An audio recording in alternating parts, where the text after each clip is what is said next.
And the attraction is going to be physical, emotional, psychological, because of the history that lives inside this man, okay? Intellectual and spiritual. Now, she doesn't know what any of those things mean. And she assumes that she knows who she is and what the spiritual path is all about. And for the next 7 years or 10 years, she goes through hell, because this man puts her through hell. And the reason why he is able to put her through hell, and the reason why she can't walk away, is because she has fallen madly in love with this man. He is married and has kids. And by love, I don't mean romantic. It could be romantic, but every time she wants to romanticize the relationship, he slaps her, metaphorically speaking, and says, listen, you're not here for that. You're here because you want to grow and mature and evolve in this way. And I'm here to facilitate. Okay? So, how is our intentions examined? And here is the second step. So remember, the first step is called intentions. Now, you will, as a beginner, as a novice, will never know if you're sincere or honest or true to your desire. You will be tested. As all of us who are married or in a relationship have been tested. There are days you want to pack up and leave. And you say no. Okay? Remember, if you don't like philosophy, if you don't like these kinds of reflective ideas, take these ideas to your own life. Okay? Make them work for you where you are. You don't need to be a Buddhist. You don't need to be reflective.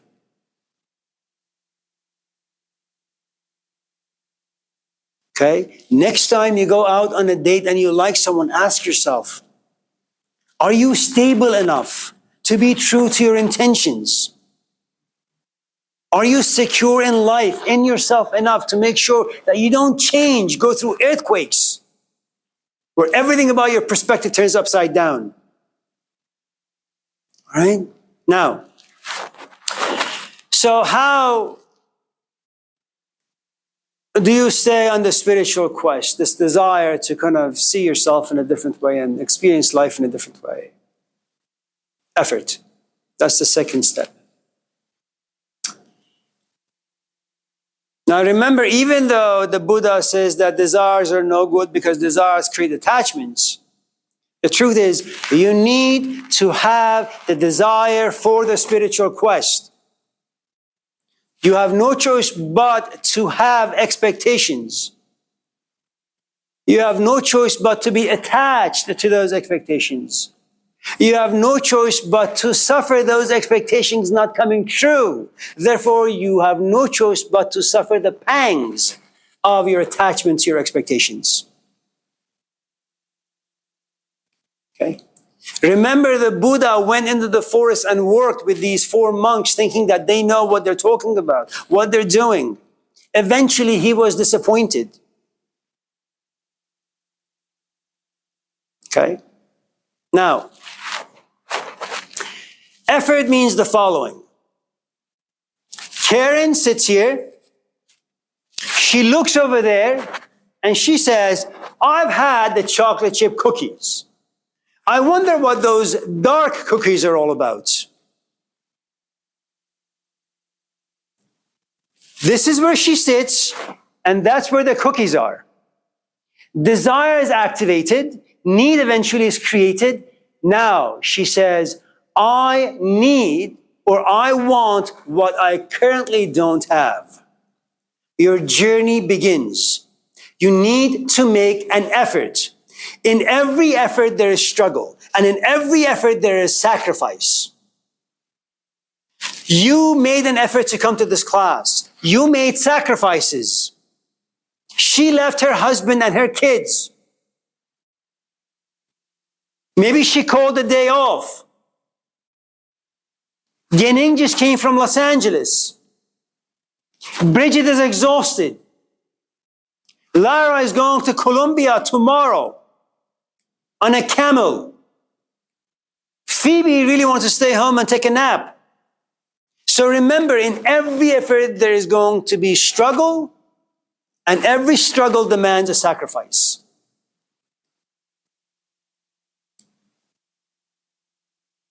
Okay?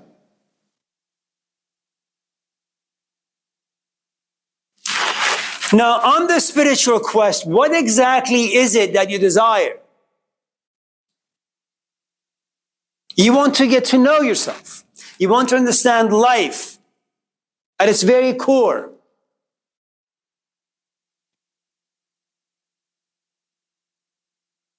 And that's number 3. Step number 3 is the following. So remember, number 1 was intentions.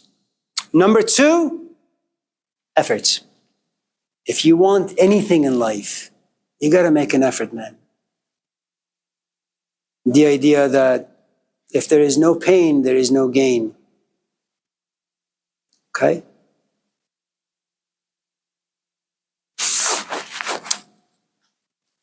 Your efforts and your intentions need to be rooted in step number 3.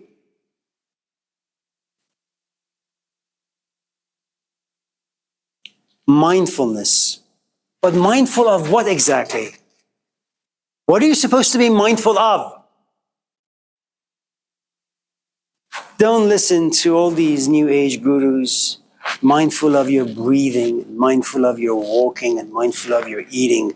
Those are professional stages. You don't need to go there right now. You need to be mindful of the following.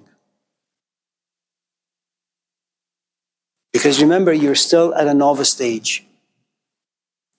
Wherever you go, suffering and sorrow are going to follow you. Wherever you go, whatever you pursue, whatever effort you make, disappointment, insecurity are going to follow you. Be mindful of the first noble truth, that there is nowhere you can go where you will not suffer. And you don't have to be a Buddhist for this. If you're a Jew, if you're a Muslim, if you're a Christian, why are we down here? We were expelled. How was life for us down here in expulsion? Blood and sweat.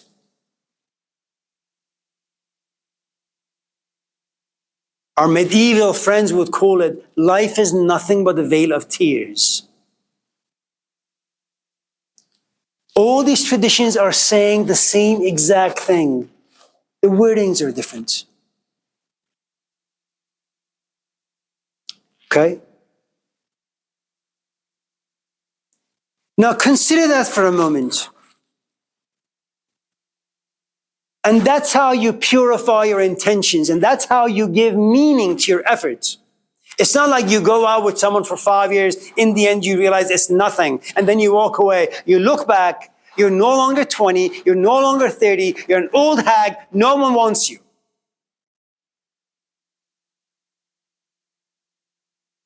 If there are any efforts that you need to invest in anything, make sure it's the right desire.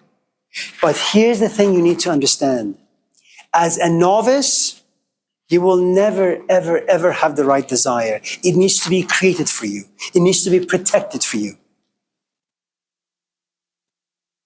Okay? Look, if you go to Home Depot and buy a 1-gallon redwood and just dig the ground and put it in there, and you don't put 2 sticks by its side, the wind will uproot it.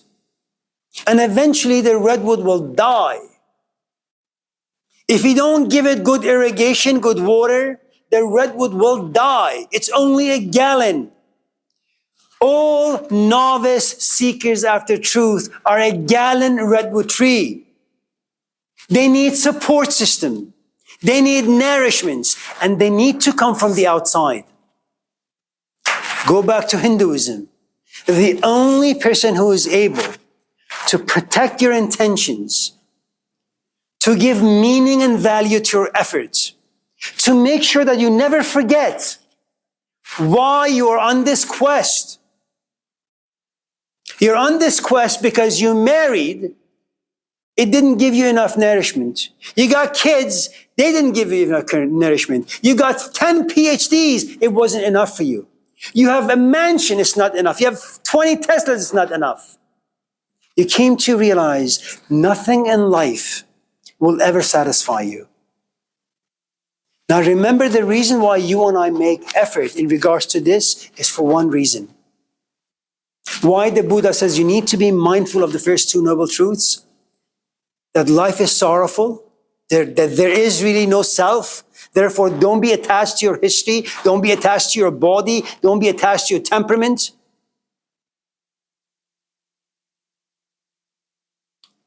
You have to make an effort and struggle and be mindful for one reason. We forget.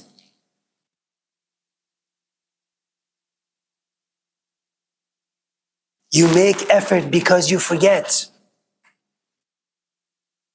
Do you know how devastating it is?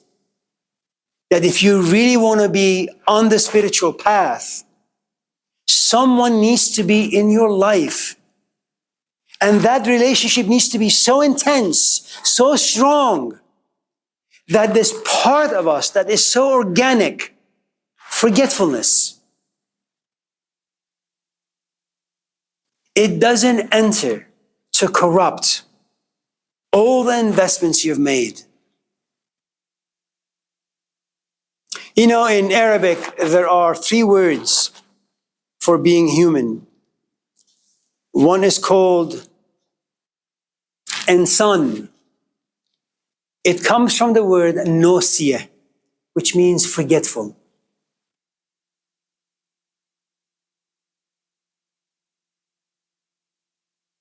Forget the other 2 words. We'll talk about them when we get to Islam, hopefully. See the beauty of language? It tells you what sort of animals we are. We forget.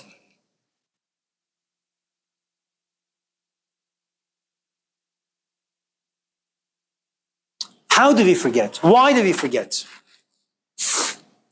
Imagine your intention was to come to class, and all of a sudden you get a text from your friend. We're hanging out by the lake. We have some pizza from Arizmandi's or Zachary's. And by the way, remember Joey? We went to New York, he's back. And then for some strange reason, you forget that your intention was to walk to class. All of a sudden, this new temptation, this new desire gets in. It turns into a need, and you forget the class and you hang out with your friends. If you're wondering why people go into monasteries, if you're wondering why people go into the forest, if you're wondering why people simply after work go to the room, turn off the lights and just sit there, they don't want to forget.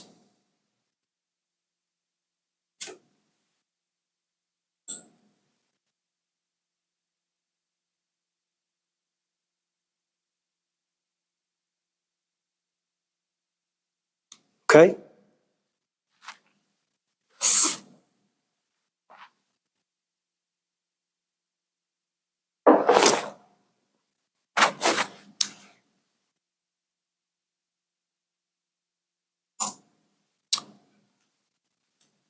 So you have intentions, you have efforts, and you have always being aware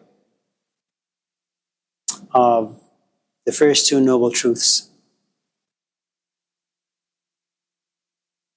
It really does make life quite miserable if you walk around always being aware and mindful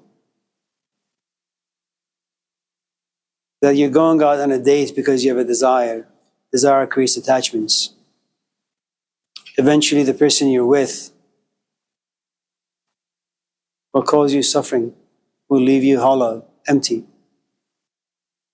Where can you go to have fun, enjoy anything? Remember, if you're a novice on a spiritual quest, you have no right to be happy, to be satisfied. to be joyous for at least the first 15, 20, 30, 40, 50 years. The joy and the happiness, which has very different qualities. Okay? They have a good amount of sadness, responsibilities inside them. And they are the reward that you will benefit, you will get after a couple decades of really, really hard work. Okay? Now,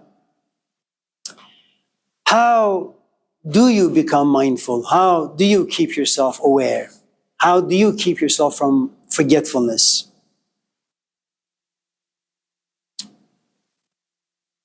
There is a man, we'll talk about him a little later. He's German. His name is Martin Heidegger.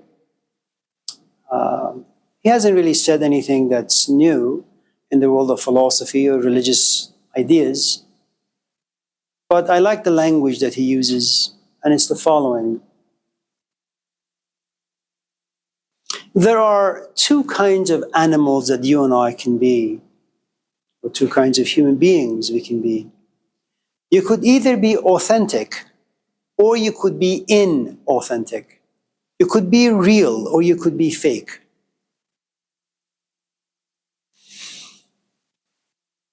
Society makes all of us fake. You and I have no choice but to live in the eyes of other people. They make us. They break us.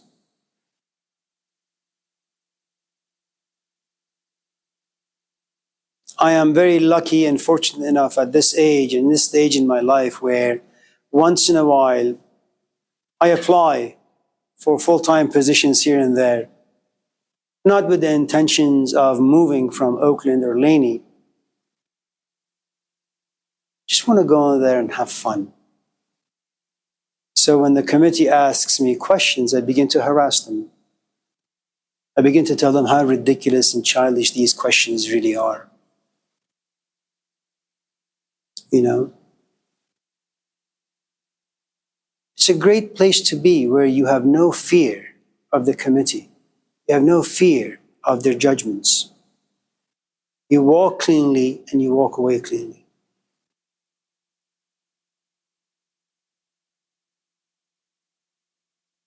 But you act maturely. I'm not talking about just going there and just... Any of you in this class know Nick Kyrgios? He is from Australia. He plays tennis. I think he's reached Wimbledon quarterfinals right now. He may go into the semis. He's this young punk, you know, and he has bad language.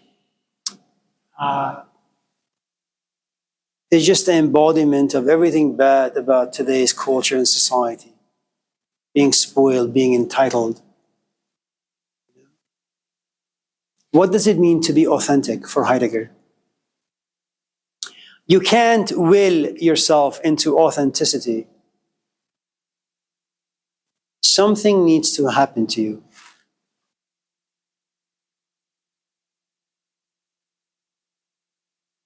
And for Heidegger, it means you need to have a very, very, very profound experience in life, such as death. If you're a Buddhist, how do you become authentic? Look yourself in the mirror, especially if you're young. If you're a woman, you look yourself in the mirror, imagine Karen standing next to you. If you're a man, imagine me standing next to you. You will get to be 56, though you may be 20 right now. You will have difficulty walking, talking, thinking, moving. That's a dose of reality for you.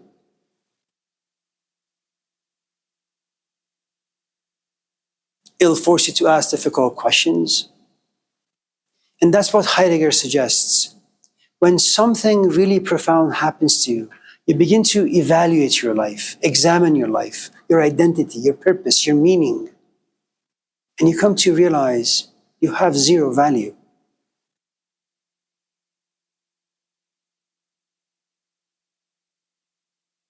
And it's a devastating place to be. Now, again, how do you make sure that you don't forget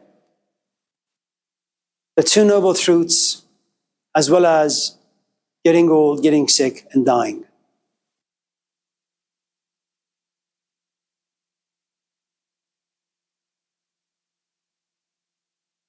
To be mindful, to be aware of anything, you need to have images that inspire you towards mindfulness.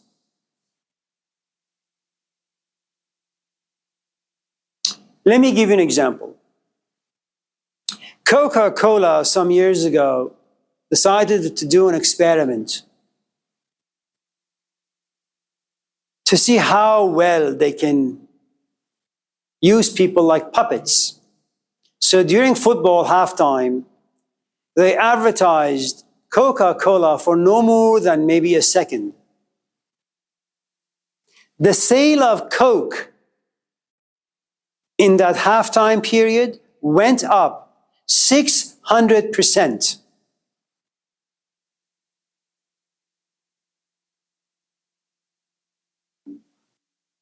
If you don't want to forget your intentions,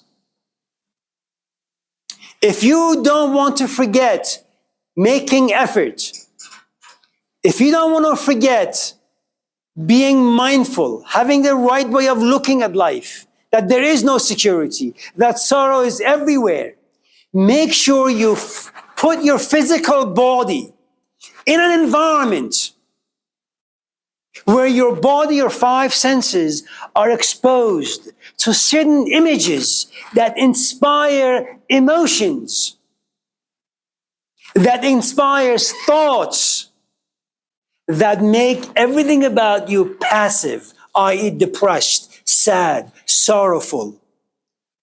Those images have only one purpose: to remind you how insignificant you are, how irrelevant you are, how hollow you are, that there is no way you can escape suffering and misery.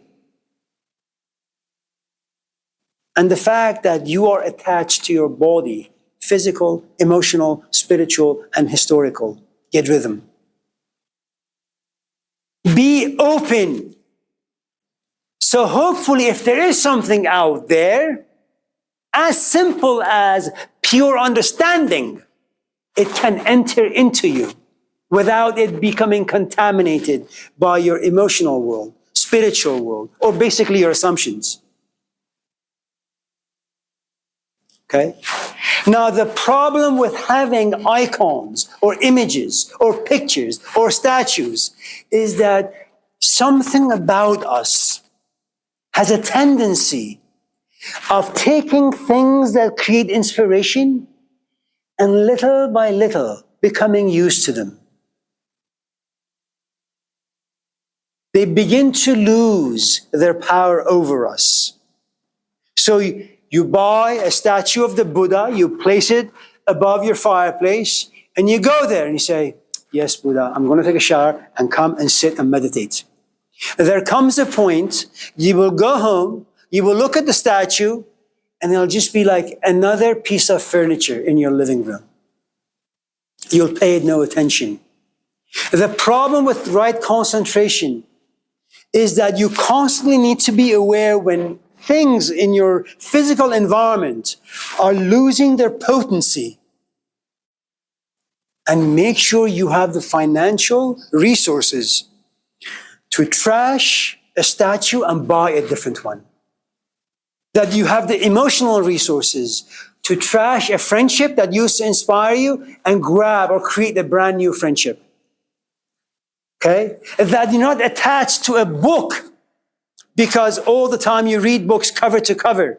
That you come to realize that when you get to a paragraph or series of paragraphs where they no longer inspire you, you trash the book. You are there for one reason. Everything about life is supposed to direct your emotions and your thoughts towards how miserable life is.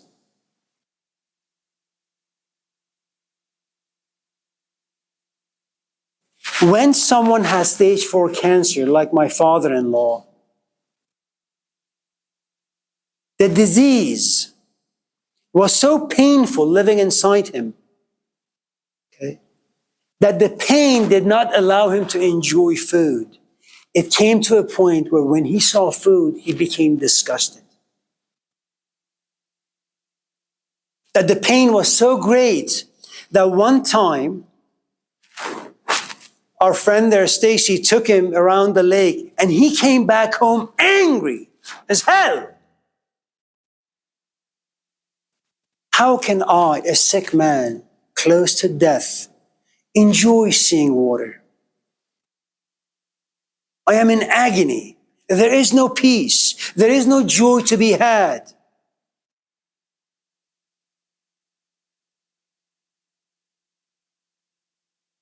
You need to understand, when you YouTube these teachers on wherever you YouTube them on, okay?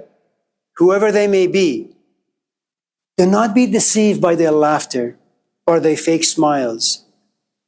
Do not buy into their cheap philosophy or be detached. Oh, I don't really exist. Oh, nothing is really real.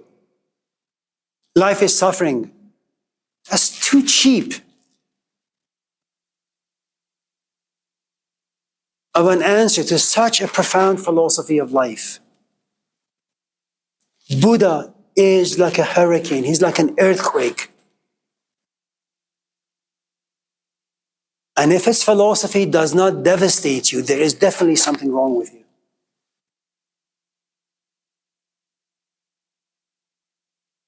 Okay?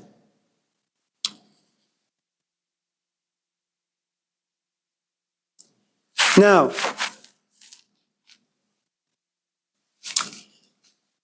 you go through all this hard work. It's heart-wrenching. There are days you want to commit suicide. You're depressed. No enjoyment to be had anywhere. And whenever you are enjoying anything, you do it with a great amount of guilt and shame. And you don't need Jesus Christ to judge you. You do that on your own really, really well. Because you understand. You have been there. You have done that. It has passed. It left you with nothing. And you still haven't learned. Okay? Now,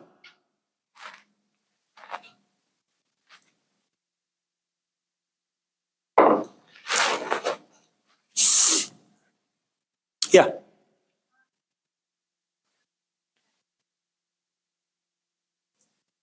I'm curious about, because you mentioned a lot, is having a sense of knowing your intentions, understanding, sense of emotional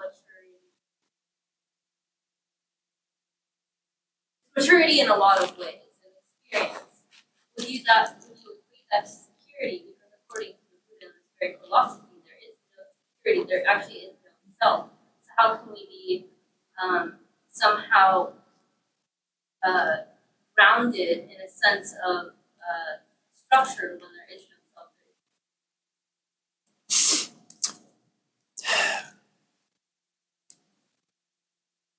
You know, when someone like the Buddha says there is no self and there is no security and everywhere is suffering and impermanence, you're talking about a fruit that has been hanging on this branch for many, many months, and then it has fallen. And then it says, there is no branch. There is no tree. I can be independent. You're talking about the fruit that's really, really ripe, really, really mature. Okay? And then there is a fruit on the branch. He says, well, that doesn't make any sense. You lived on the branch. You were nourished by the branch. I am on the branch. How could you say branch doesn't exist? It does exist at certain stages, and it does not exist at certain other stages. The other thing you need to understand about religious and philosophical ideas is that they live in contradiction. They live in paradox. It's like oxymoron, such as hot ice, cold fire. And you could say, that doesn't make any sense. How could ice be cold? I don't know, it's hot ice. The other thing is, most of the stuff, Lena, you can't really grasp them, unfortunately, with the intellect. I don't know why, I don't know how.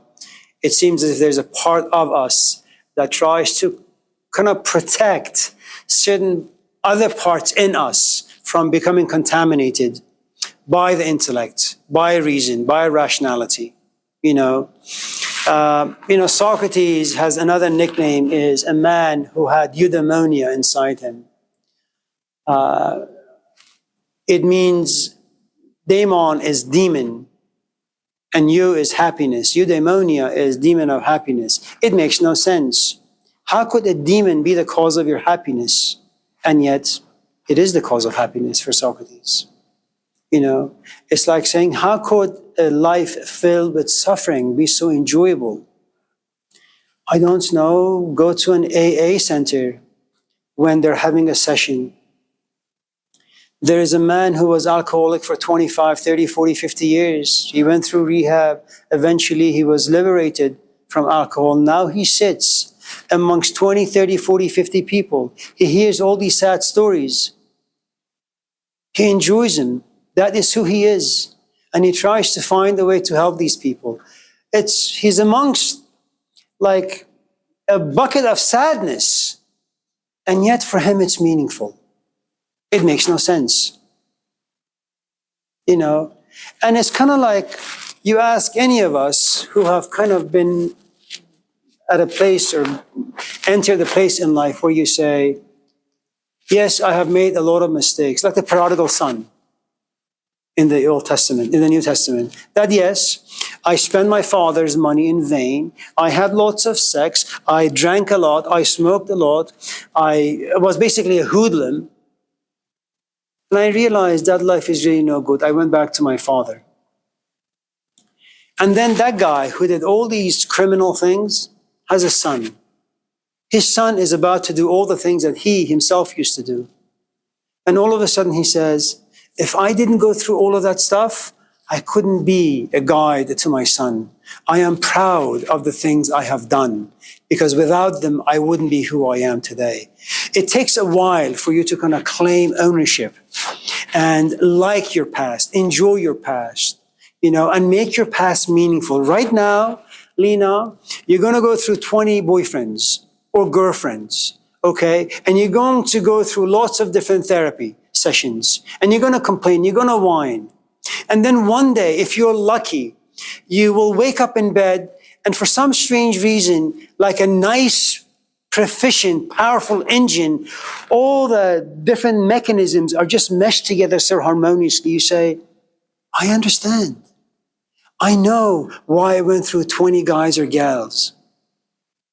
I know why I did them. I understand them now. And I am better. I'm a better human being for having done those things. Because now I have this rich understanding. I live in the cradle of nightmares. But out of the nightmare, I have wisdom.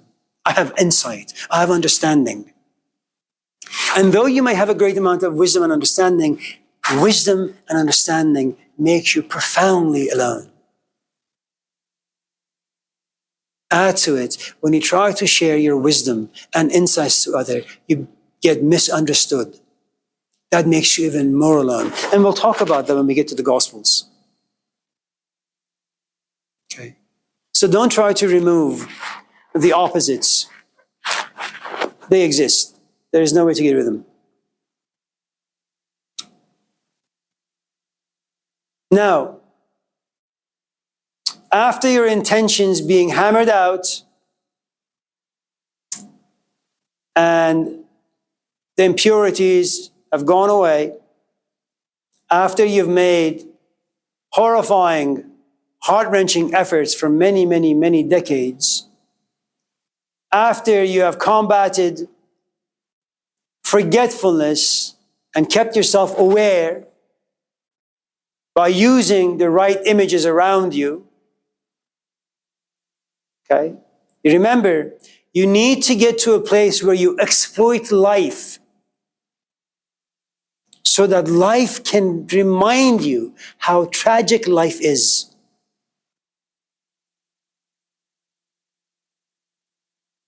Okay? If you are lucky, if the gods up there really, really like you,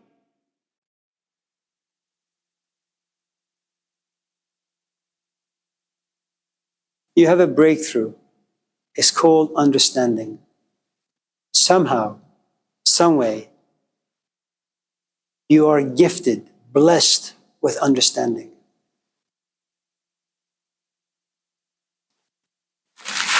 This fifth step called understanding cannot be given to you by anyone.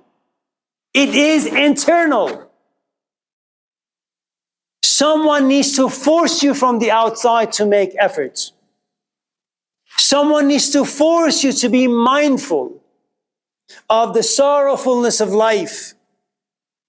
Someone needs to force you, remind you that you are forgetful. You need help from the outside world to be able to focus, to concentrate. Of old age, sickness, and death. That all experiences are new, they get old, they sicken you, and eventually you become indifferent towards them. Okay? But then you sit, and you sit, and you sit, and you sit, because there is no place to go. There is no place to go because now, life being a cradle of suffering lives inside you now. There is no place you can go where suffering does not exist. When people laugh, you say to yourself, whisper to yourself, what is wrong with them? What is funny? Are they high? Are they stupid? Or are they behaving like idiots? When someone in the class asks, so instructor, are we going to have a quiz about this? You say, oh my God. What a stupid kid in my class. Okay? Understanding, on the other hand, it can't be given to you by any external means. No teacher can give you understanding. Understanding is your place of Sabbath, of rest. Okay?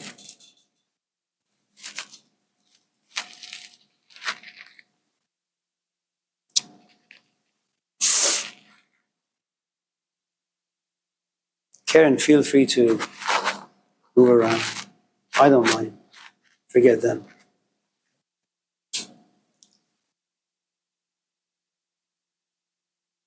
Now,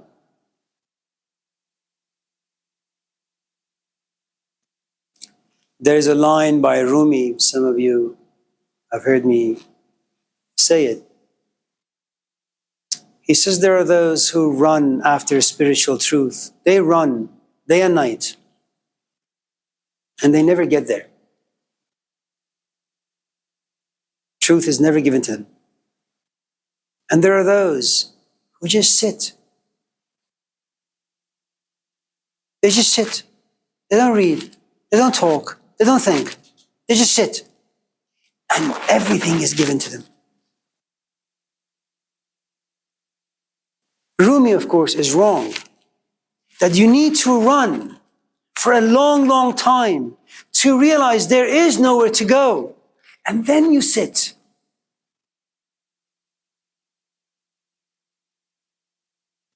There is a woman named Rabia in the Sufi tradition. She stands to pray and she says to God, why should I pray? Why do I need to make all these physical movements? You know what lives inside my heart. You know I haven't married because I want truth. You know I haven't laughed for decades because I seek truth. You know what lives inside me. I'm not going to pray. I'm just going to sit. If you find me worthy, give me glimpses. But I'm not going to move. When you get to a place, and remember, don't sit and meditate. That's not your territory. You read. You hang out with the right people. You think about things the right way. You have the right desires. Okay? You need to be harassed by the realities of old age, sickness, and death.